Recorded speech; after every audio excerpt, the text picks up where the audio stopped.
어휴, 날이 진짜 덥네요. 주말에 기타 연습하고 습관처럼 유튜브에 연습 영상 올리는데 처음에 100명이 목표이던 구독자가 어느덧 300명이 넘었더라고요. 구독해주신 분들하고 부족한 영상 봐주시는 모든 분들께 감사의 말씀 올립니다. 그리고 이 영상을 빌어서 핸드폰 녹음만 하던 제가 DAW로 깔끔하게 녹음할 수 있도록 물심양면 도와주신 블랙님께 진심으로 감사 말씀을 드립니다. 기타와 관련해서 제 소개를 간단히 하자면, 저는 속주를 그다지 잘하지는 못하지만 듣는 것도 연습하는 것도 정말 좋아하는 평범한 직장인입니다. 연주 수준은 초보는 벗어난 것 같은데 요즘은 일반인들 중에서도 워낙 잘하시는 분들이 많이 있어서 일렉기타 연주 레벨이 1부터 10까지 있다 하면 한 3 정도 되는 위치에 있는 것 같습니다. 내세울 만한 건 없지만 평소에 한 번쯤은 제가 좋아하는 이 속주에 대한 개인적인 이야기를 해보고 싶었는데 구독자 300명을 핑계로 한번 해볼까 합니다.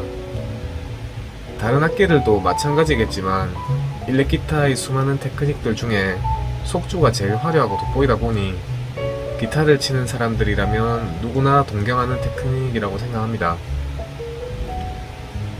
저도 중간에 그만둔 기간 포함해서 그래도 한 10년 정도 기타를 친 경험상 직장인이 독학으로 속주를 효율적으로 연습하는 방법에 대한 개인적인 생각을 말씀드리고자 합니다. 첫 번째는 일단 연습 시간을 충분히 확보를 해야 됩니다. 많은 프로 기타리스트들이 꾸준함 외에도 속주에 지름길 없다고 하는데 안타깝지만 그 말이 사실인 것 같습니다. 초기에는 최소한 하루 2시간 정도는 꾸준히 연습을 해줘야 일상생활에서 잘 쓰지 않는 손가락과 팔 근육이 단련이 돼서 빠른 연주의 기초가 만들어집니다. 그렇게 하려면은 여가 시간이 정해져 있는 우리 직장인들은 평소에 좋아하던 게임 같은 취미나 술자리 같은 일상을 잠시 뒤로 미뤄둬야 됩니다. 만약에 그게 싫거나 사정상 불가능하면 목표치를 낮춰서 속주보다는 감성적인 멜로디 연주 위주로 연습하면서 일렉기타를 가볍게 즐기다가 나중에 여건이 될 때 다시 시도해도 되지만 속주는 하루라도 더 젊을 때 시작하는 편이 좋다고 생각합니다. 두 번째는 교과서를 하나 정해야 됩니다. 학창시절에도 이것저것 여러 참고서 보는 친구보다 한 참고서만 여러 번 회독한 친구가 보통은 성적이 좋은 경우가 많죠. 아무리 쉬운 교재라도 예제 끝까지 정확하게 모범 연주대로 연주할 만큼 연습한다면 초보는 벗어날 수 있다고 생각을 하고요. 기본 이론과 예제 연습에는 SR뮤직에서 나온 기초 기타 트레이닝 365일, 그리고 피지컬 연습용으로는 일렉기타 속주 한홍 책을 추천합니다. 다 보지도 못할 일렉기타 교본은 너무 많이 사지 마세요. 오히려 쌓여있는 책 볼 때마다 연습에 대한 압박만 심해집니다. 세 번째로는 속주 피지컬을 키워야 됩니다. 속주를 운전에 비유하면 왼손은 자동차의 운전대고 오른손은 바퀴입니다. 빠른 속도로 굴러가는 바퀴와 운전대가 서로 합이 맞지 않으면 차는 전복될 수밖에 없겠죠. 먼저 말씀드렸던 교재에 좋은 예제들이 많이 있을 거예요. 처음에는 한 줄 트레몰로 피킹부터 시작해서 2줄, 3줄, 4줄, 5줄, 6줄 반복 트레이닝을 느린 속도부터 꾸준히 그리고 정확히 연주하는 연습을 해야 됩니다.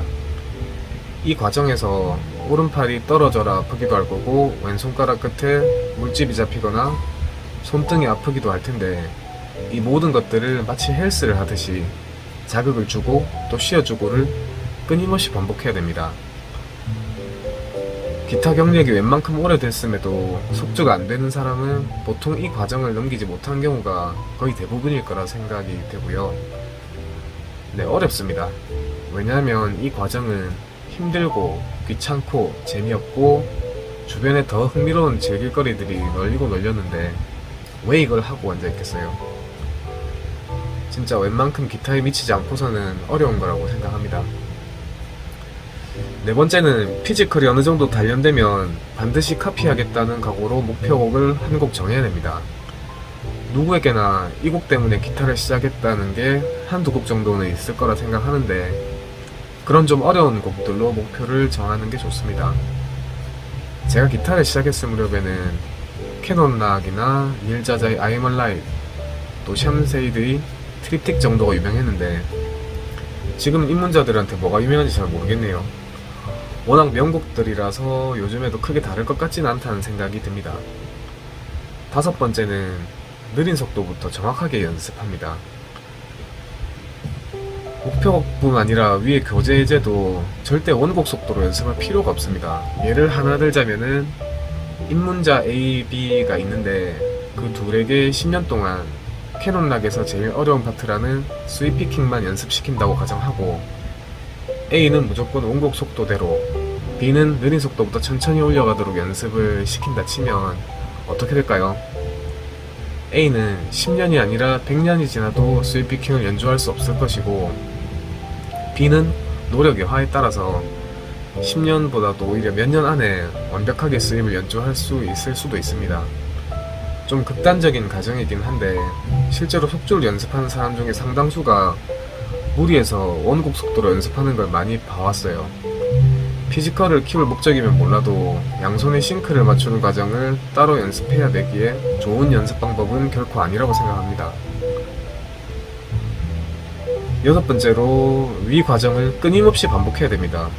끊임없이 반복하라 하면은 지겹다고 생각할 수도 있는데 위 단계를 한 번씩은 거쳐본 제 입장에서는 반복이라는 과정 자체가 하나의 큰 즐거움입니다.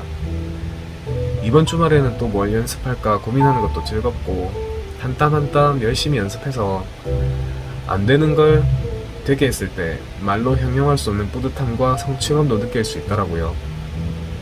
세 번째 과정인 피지컬을 어느 정도 키우고 나면 기타 연습에 재미가 붙어서 누가 안 시켜도 짬만 나면 기타를 붙잡고 있는 스스로를 발견하게 될 수도 있어요. 이렇게 직장인이 독학으로 속주를 연습하는 방법에 대한 아주 개인적인 생각을 말씀드려 봤는데 공감이 되는 것도 있고 또 공감이 어려운 부분도 있을 거라 생각합니다. 사람마다 좋아하는 음악적 취향도 다 다르고 연습하는 방법도 다 달라서 그런 것 같은데 일단은 기타에 한번 미쳐봐야 자기한테 어떤 게 맞는지 그런 것들도 보이지 않을까 싶습니다.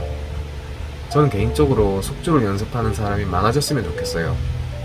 그래서 이런 이야기들을 서로 재미있게 나누면서 기타의 또 다른 즐거움을 느껴보고 싶기도 합니다. 다시 한번 구독해주신 분들하고 시청해주시는 분들께 감사 인사를 드립니다. 그럼 안녕.